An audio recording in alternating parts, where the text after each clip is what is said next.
So I don't hit all of the visitor centers, but I did go to this one. It's a small one, gives you some information. I got some maps, and basically, typical around a lot of these different reservoirs, they have nature trails. And this will take you ultimately on down to the lake, probably in a nice circuitous path. Not really too many people around right now. It's a beautiful day for a hike, and I'm doing one. There are 4 campgrounds on the Kerr Reservoir that are run by the Corps of Engineers, and I'll put a list up right up in the corner. 3 of them are open right now, one's closed because they had a sinkhole. Go figure. But as always check their closing dates, because many of these are seasonal. And I don't want you to get here and all of a sudden be very disappointed.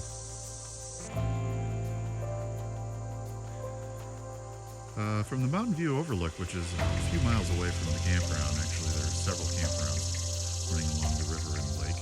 There's a nice commanding view of the river valley. Our spot at Bandits Roost is spot number 35, and similar to many of the other ones that we've been at, it's multi-leveled, handling their change of grade here. Seems to be one of those reoccurring themes for Corps of Engineers. And Janet has some thoughts as to what she thinks are some of the best sites you're going to find here. So here's Janet. Okay, so I look for sites that have water access is one of my number one, because we have kayaks and paddle boards. So both site 35 and 34 have water access, their own lane down. If you're looking for a great view and a nice flat spot, 33 is the best. But this whole loop, 32, 33, 34, 35 are all great spots to be on the water. And we will show you, this one's 31, but it's a little short. But we'll show you another area, but this for access and view is one of my favorites here.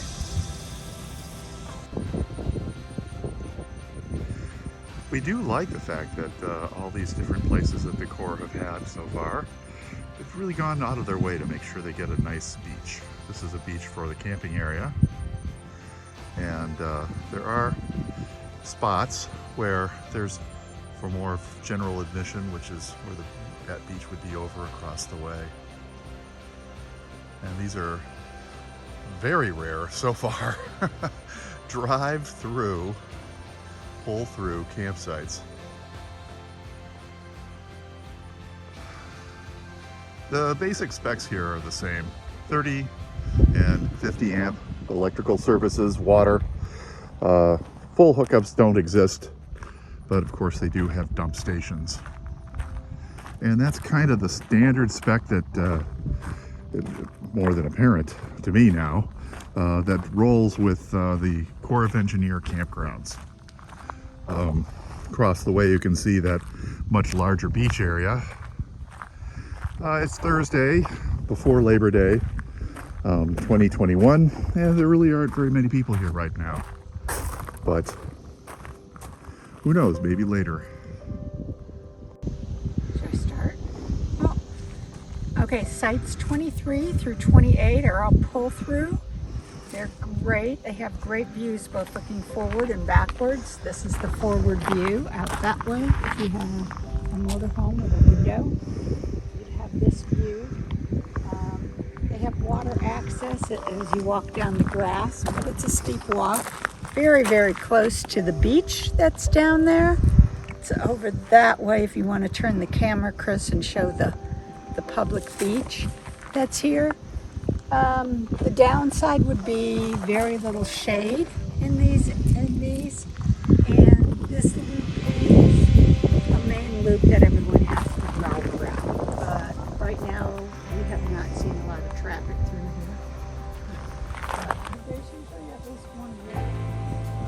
What number is this spot here, Janet? 29? 29's got a nice view. Isn't this is gorgeous? Oh, and you've got some really beautiful, I love it. good breeze here right now. It's just a fantastic spot. I love this spot. Except when we got here it was almost 90 and there was no shade. Yes.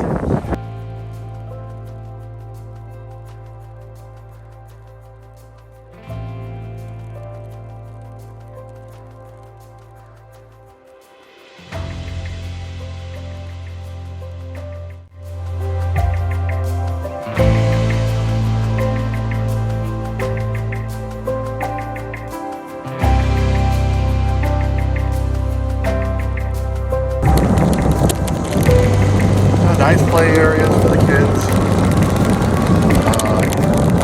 So far, each one of these have had a boat ramp. This has got a gate that you have to push and code in, which is kind of nice, I guess. Yes, imagine you touch down on people deciding to come here and heck of it.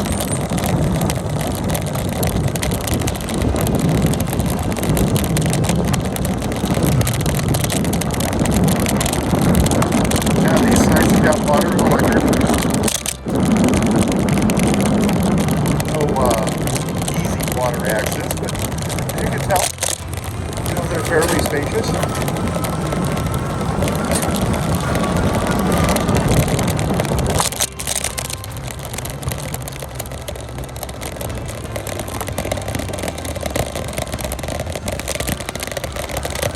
Hello.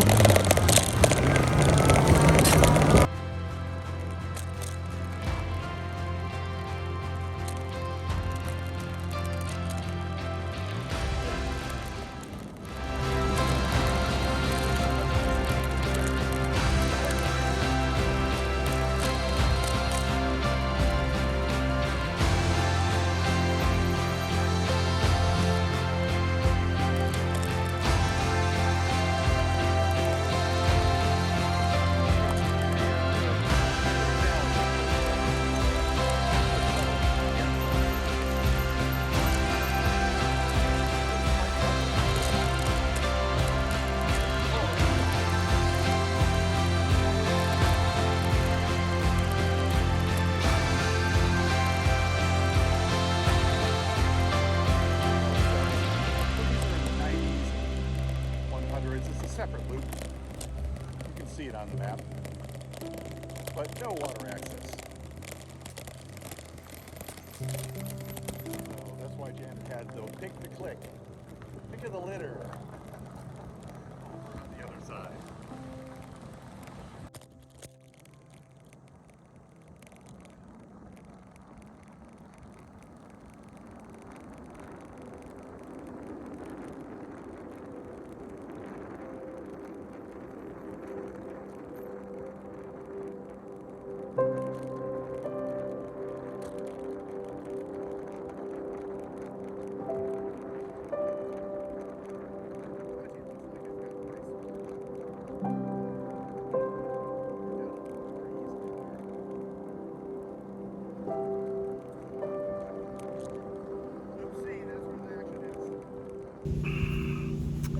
So Bandits Roost, it's not one of our favorite ones.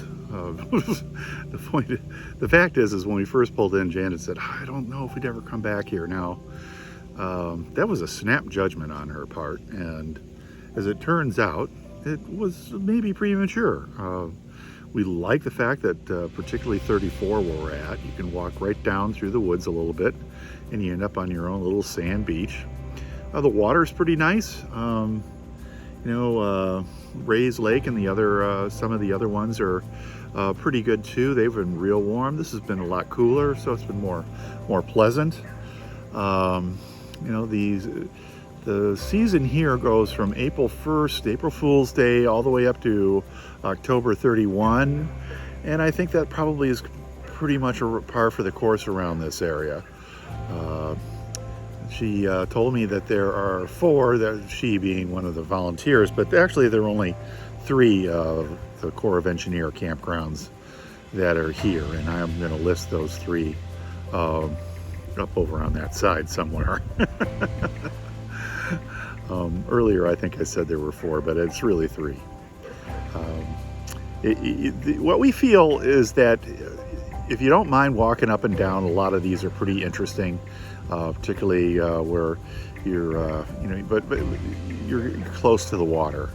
But what Janet would like to do more often than not is to be able to set up her campsite in such a way that when she walks out the door, there are, places for you to be. And that's something for you to take a look at when you're trying to check these things out. You go online to reserve your site, and they've got some pictures. The ones that look like they're kind of narrow, they're where you keep parking your rig, it probably is narrow, and then you're going to have to walk a ways a little bit down to wherever you're going to set up your table or do your cooking, and it is a little less than completely well, I mean, it's really not convenient. I was trying to think of a nice way of saying it, but it really isn't. And that's why Janet doesn't like it as much. But hey, you know what? These are all in areas where you're going to have a lot of different grades, because that's the kind of place that they build dams. And you just have to know that when you're going in. But come on, really, the price is very reasonable. And like, this place is a little bit less than the other ones. I think it was $18 for a non-utility site, and so we're probably just a little bit less than that, and we pay half, so you just can't kick. Anyway, that's pretty much it for Bandits Roost. Just the reason why it's called that is that we were near a fort, and they used to have bandits around. And this all dates back to the Revolutionary War. Fun fact is that most people, when they think Revolutionary War, they think of New England, but in truth, the people that are on the west side of the Blue Ridge Mountains are the ones who pretty much saved the Revolution, because it had stalled, and the fact that many of them had come from Scottish-Irish extraction, they had already been deeply involved before they got here in skirmishes and border wars in Scotland as well as in Ireland with the British. And the British started, up until this time, the British had pretty much left them alone, but they decided that they want to come in and really make a statement, and that caused the people on the west side of the Blue Ridge to decide, well, we've seen this before. We're going to stand up and we're going to fight and be with the Patriots, and not join the Loyalist troops. And that is in fact what happened, and they did in truth turn the tide. So good for them. Anyway, a little bit of a history.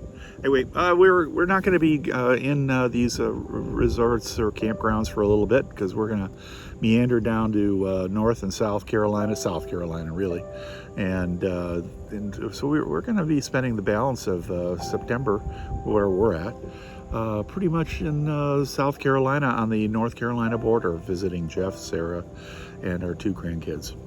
So we'll see you on down the road.